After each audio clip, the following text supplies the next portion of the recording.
Hello guys, welcome back to my channel. അപ്പോൾ നമ്മൊരു പുതിയൊരു ഐറ്റമായിട്ടാണ് വന്നിരിക്കുന്നത്. പരിപ്പ് പ്രഥമൻ.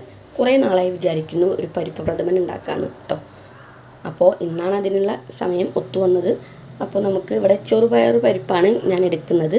ഒരു ചീനച്ചട്ടിയിലേക്ക് ചെറുപയർ പരിപ്പ് ഇട്ട് അതിലേക്ക് ഞാൻ ഒരു ചെറിയ വാഴയുടെ ഇല ഇടുന്നുണ്ട്. അത് എന്തിനാണെന്ന് വെച്ചാൽ നമ്മൾ ഈ പരിപ്പിൻ്റെ വറവ് പാകമായത് അറിയാൻ വേണ്ടിയാണ് കേട്ടോ. അപ്പോൾ ആദ്യമായിട്ട് ഉണ്ടാക്കുന്നവർക്കൊന്നും ചിലപ്പോൾ പെട്ടെന്ന് മനസ്സിലാവില്ല ഈ പരിപ്പിൻ്റെ പാകം എങ്ങനെയാണ്, വറവ്. അപ്പോൾ ഈ പരിപ്പ് പാകമായി വരുമ്പോൾ ഈ വാഴയുടെ ഇലയും നന്നായി മൊരിഞ്ഞ് വരും. നമുക്ക് കയ്യിലിട്ട് കഴിഞ്ഞാൽ അങ്ങനെ പൊടിക്കാൻ പറ്റും. ആ ഒരു പരുവം എത്തിയാൽ നമുക്ക് തീ ഓഫ് ചെയ്യാം. നമ്മുടെ പരിപ്പ് പായസത്തിനുള്ള പാകമായിട്ടുണ്ടെന്നാണ് അർത്ഥം. അപ്പോൾ നമുക്ക് അത് വറുത്ത് കോരി വേറെ മാറ്റി വയ്ക്കാം ചൂടാറാൻ. എന്നിട്ട് നമുക്ക് അതൊന്ന് നന്നായി കഴുകണം. ഞാൻ വറുക്കുന്നതിന് മുൻപ് കഴുകിയിട്ടില്ല കേട്ടോ. അപ്പോൾ വറുത്തതിന് ശേഷമാണ് കഴുകുന്നത്. പിന്നെ നമുക്കൊരു 4-5 ശർക്കര, മധുരത്തിന് ആവശ്യമായിട്ടുള്ള ശർക്കര ഉരുക്കാൻ വയ്ക്കാം. പിന്നെ നമുക്ക് കുക്കറിൽ ഈ കഴുകിയിട്ടുള്ള പരിപ്പ് അടച്ച് ഒരു 2 വിസിലടിക്കാം. അപ്പോഴേക്കും നമ്മുടെ ഈ ഒരു 5 അച്ച് ശർക്കരയാണ് ഞാൻ ഉരുക്കി പാവാക്കി അരിച്ച് നമ്മുടെ ഉരുളിയിലേക്ക് ഒഴിക്കുന്നത്. ഉരുളിയിലാണ് ഞാൻ സെറ്റ് ചെയ്യാൻ വെച്ചിരിക്കുന്നത്. കുക്കറിൽ പരിപ്പ് 2 വിസിലടിച്ച് വന്നു കേട്ടോ. കൂടുതൽ അടിച്ച് കഴിഞ്ഞാൽ ചിലപ്പോൾ നന്നായി വെന്തുടയും. അപ്പോൾ ഞാൻ ഈ ശർക്കരപ്പാനിയിലേക്ക് ഈ പരിപ്പ് ആഡ് ചെയ്യുന്നുണ്ട്. ഉരുളിയിലേക്ക് നമുക്ക് കാണാനും ഇളക്കാനൊക്കെ ഒന്നുകൂടി സുഖം. പെട്ടെന്ന് കുക്കറിൽ തന്നെ തയ്യാറാക്കാം.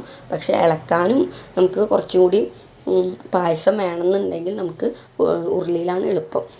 പിന്നെ അതിന് വേണ്ടി ഞാൻ തേങ്ങാപ്പാൽ പിഴിഞ്ഞ് വെച്ചിട്ടുണ്ട്. 3-ാം പാൽ, 2-ാം പാൽ, 1-ാം പാൽ. ഞാൻ ആദ്യം 3-ാം പാലിൽ പരിപ്പ് വേവിക്കണം എന്നാണ് വിചാരിച്ചത്. പെട്ടെന്ന് തന്നെ തയ്യാറാക്കാമെന്ന് വിചാരിച്ചിട്ട് ഞാൻ പരിപ്പ് കുക്കറിലിട്ടതാണ്. അപ്പോൾ ഞാൻ ആദ്യം 3-ാം പാൽ ഒഴിച്ച് ഒന്ന് കുറുകി വരുന്നവരെ നന്നായി ഒന്ന് ഇളക്കണം കേട്ടോ. ആ ശർക്കരപ്പാനിയിൽ ഈ 3-ാം പാലിൽ കിടന്നിട്ട് പരിപ്പ് ഒന്നുകൂടി ഒന്ന് സെറ്റായിക്കോട്ടെ എന്ന് വെച്ച് 3-ാം പാൽ ആദ്യം ഒഴിച്ച്. അപ്പോൾ നല്ല തള വന്നിട്ടുണ്ട്.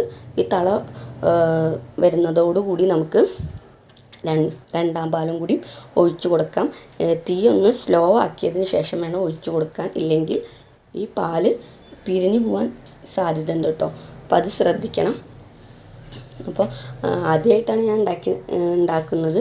പക്ഷേ സൂപ്പർ അടിപൊളി ടേസ്റ്റാട്ടോ. ഞാൻ ഉണ്ടാക്കിയതുകൊണ്ട് പറയില്ല, എല്ലാവരും ട്രൈ ചെയ്യണം. പിന്നെ ലാസ്റ്റ് ഒന്ന് തിളച്ച് വന്നതിന് ശേഷം നമ്മൾ 1-ാം പാൽ ഒഴിച്ച് കൊടുക്കുക കേട്ടോ. ലാസ്റ്റ് 1-ാം പാൽ ഒഴിച്ചതിന് ശേഷം അധികം തിളയ്ക്കേണ്ടത് ആവശ്യമില്ല. ഒന്ന് ഇളക്കി ഒന്ന് തള വരുന്നതോടുകൂടി നമുക്ക് ഓഫ് ചെയ്യാം. നമുക്കത് മാറ്റി വയ്ക്കാം.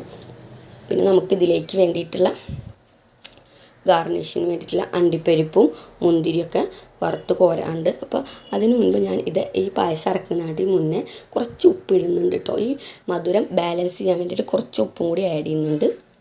എന്നിട്ട് നമുക്കവിടെ മാറ്റി വയ്ക്കാതെ അപ്പോഴേക്കും നമുക്ക് കുറച്ച് നെയ്യ് ഒഴിച്ച് കുറച്ച് മുന്തിരിയും അണ്ടിപ്പരിപ്പും ഒക്കെ നന്നായി വറുത്ത് കോരുന്നുണ്ട്. കുറച്ച് ഏലക്കയും കൂടി ഞാൻ ചതച്ചിട്ട് അതിൽ പൊടിച്ച് ചേർക്കുന്നുണ്ട്. ഞാൻ ലാസ്റ്റാണ് കേട്ടോ, എന്നാലേ ആ സ്മെല്ലൊന്ന് എടുത്ത് കിട്ടുള്ളൂ. തിളയ്ക്കുന്നതിനൊപ്പം ഞാൻ ഇടുന്നില്ല. ലാസ്റ്റാണ് ഞാൻ ഏലക്ക ഇട്ടത്. നമ്മുടെ അണ്ടിപ്പരിപ്പ് മുന്തിരിയും കൂടി വറുത്ത് നമ്മൾ ഈ പായസത്തിലേക്ക് ആഡ് ചെയ്ത് കൊടുക്കുക. അപ്പോൾ അടിപൊളി ടേസ്റ്റാട്ടോ. നല്ല മണവും വരുന്നുണ്ട്, നല്ല ടേസ്റ്റാണ്. അപ്പോൾ എല്ലാവരും ട്രൈ ചെയ്തിട്ട് ഇതിൻ്റെ ഫീഡ്ബാക്ക് അറിയിക്കണം കേട്ടോ. ഞാൻ ആദ്യമായിട്ട് ഉണ്ടാക്കണമെങ്കിൽ അടിപൊളി ടേസ്റ്റാട്ടോ എനിക്ക് തോന്നിയത്. അപ്പോൾ എല്ലാവരും ട്രൈ ചെയ്തിട്ട് അറിയിക്കണേ. അപ്പോൾ അടുത്ത വീഡിയോയിൽ കാണാം. ബായ്.